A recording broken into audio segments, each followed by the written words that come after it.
Children, आज हम पढ़ रहे हैं 3.2 लोगों ने आंदोलन को कैसे लिया, कि क्या उनके क्या एम थे, उनके लिए स्वराज्य क्या क्या मतलब था, वो क्यों उस आंदोलन से जुड़े, असहयोग आंदोलन से, उसका उन लोगों का क्या फायदा था। ये सब आज हम देखेंगे। तो कई तरीके से देखेंगे। गांव के किसानों के बारे में देखेंगे, उद्योगपति जो बिजनेसमैन उनके बारे में देखेंगे, औरतों के बारे में इस टॉपिक में हम देखेंगे। तो सबसे पहले हम गांव के किसानों के बारे में देखेंगे कि वो इस आंदोलन से क्यों जुड़े और वो क्या चाहते थे कि देश जब स्वतंत्र हो जाएगा तो उनको क्या फायदा होगा।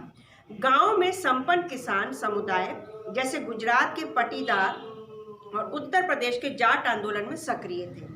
व्यावसायिक फसलों की खेती करने के कारण व्यापार में मंदी और गिरती कीमतों से वो बहुत परेशान थे। यानी बहुत ज़्यादा व्यापार में, किसानों के व्यापार में मंदी आ गई थी, फसलें बिक नहीं रही थी, कीमतें गिरती जा रही थी।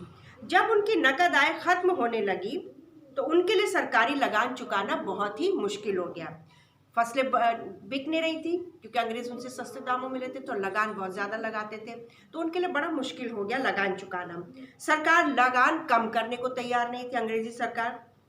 चारों तरफ एक तरीके का असंतोष था।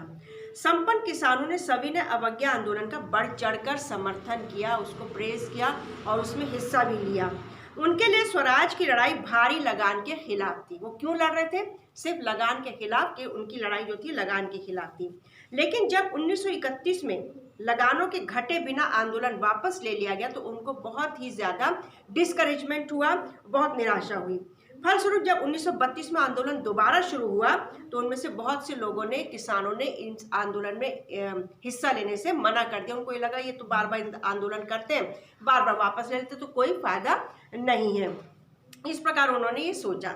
अब गरीब किसान केवल लगान में ही कमी नहीं चाहते थे। अभी हमने देखा सिर्फ किसानों के बारे में, जिसमें ज़मींदार भी आते हैं, सब आते हैं, लेकिन अब बहुत ज़्यादा जो गरीब किसान जिनके पास ज़मीनें भी कम है या नहीं है, वो सिर्फ लगान में ही कमी नहीं चाहते थे। उनमें से बहुत सारे किसान ज़मींदारों से पट्टे पर ज़मीन लेकर खेती करते हैं, ज़मींदारों से ज़मीन लेकर खेती करते। वो ये चाह रहे थे कि महामंदी लंबी खींची और नकद आमदनी गिरने लगी तो छोटे पट्टेदारों के लिए ज़मीन का किराया चुकाना भी मुश्किल हो गया, क्योंकि ज़मींदारों से किसान ज़मीन लेके किराए पे लेकर के उस पर खेती बाड़ी कर रहे थे।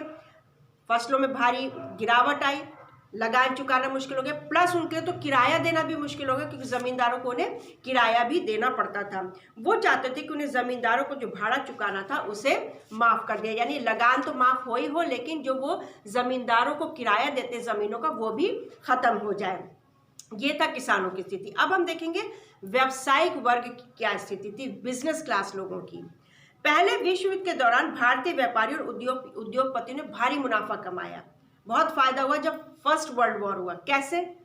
क्योंकि उस वक्त बहुत ज़्यादा वर्दियाँ बनी, बहुत ज़्यादा संसाधनों का प्रयोग हुआ, खाने पीने की चीज़ें बनी, तो इससे हमारे जो भारतीय उद्योगपति थे, व्यापारी थे, उनको बहुत ज़्यादा फायदा हुआ और वो बहुत ताकतवर हो चुके थे। अपने कारोबार को फैलाने के लिए उन्होंने ऐसी औपनिवेशिक नीतियों का विरोध किया जिनके कारण उनकी व्यावसायिक गतिविधियों में रुकावट आती थी। और वो इस आंदोलन से इसलिए जुड़े कि अंग्रेज जो थे उनकी कुछ व्यावसायिक गतिविधियों में रुकावट बन रहे थे, तो वो इन गतिविधियों को, जो रुकावट बन रहे थे, इन गतिविधियों को इस आंदोलन के जरिए हटाना चाहते थे। वे विदेशी वस्तुओं के आयात से सुरक्षा चाहते थे, यानी वो ये चाहते थे जो विदेश से सामान आ रहा है वो रुक जाए, क्योंकि जितना विदेश से सामान आएगा तो इनका सामान कम बिकेगा। तो वो ये चाहते थे विदेश से जो आयात हो रहा है वो रुक जाए, उससे वो सुरक्षा चाहते थे। और रुपया स्टर्लिंग विदेशी विनिमय अनुपात में बदलाव चाहते थे और रुपये में भी बदलाव चाहते थे, जिससे आयात में कमी आ जाए। पुरुषोत्तम दास, ठाकुर दास और जीडी बिरला, बिरला मंदिर है इनके नाम से, वो जीडी बिरला जैसे जाने माने उद्योगपतियों के नेतृत्व में, उनकी लीडरशिप में, इन दोनों की यानी पुरुषोत्तम दास, ठाकुर दास और जीडी बिरला के लीडरशिप में उद्योगपतियों ने भारतीय अर्थव्यवस्था पर औपनिवेशिक नियंत्रण का विरोध किया। यानी जो यहाँ की इकोनॉमी सिस्टम था उस पर अंग्रेजों का अधिकार था, तो उसका विरोध ये लोग कर रहे थे कि हमारे ऊपर से अंग्रेजों का नियंत्रण हट जाए। और पहले सिविल नाफरमानी आंदोलन का समर्थन किया। उन्होंने आंदोलन को आर्थिक सहायता भी दी इन लोगों ने, क्योंकि ये लोग तो ऑलरेडी बहुत अमीर थे, तो इस आंदोलन को पैसे की तो ज़रूरत थी आंदोलन को, तो आंदोलन के लिए उन्होंने आर्थिक सहायता भी दी और आयातित वस्तुओं को खरीदने या बेचने से भी इनकार कर दिया। ज़्यादातर व्यवसायी स्वराज को एक ऐसे युग के रूप में देखते थे जहां कारोबार पर औपनिवेशिक पाबंदियां नहीं होंगी और व्यापार और उद्योग निर्बाध ढंग से फल फूल सकेंगे। यानी वो इसलिए जुड़े इस आंदोलन से ताकि इनके ऊपर जो एक नियंत्रण है अंग्रेज़ों का वो हट जाए और ये लोग फ्रीली काम कर सकें। तो किसानों का हमने देख लिया, अब हमने देखा उद्योगपतियों का, व्यावसायिक वर्ग का।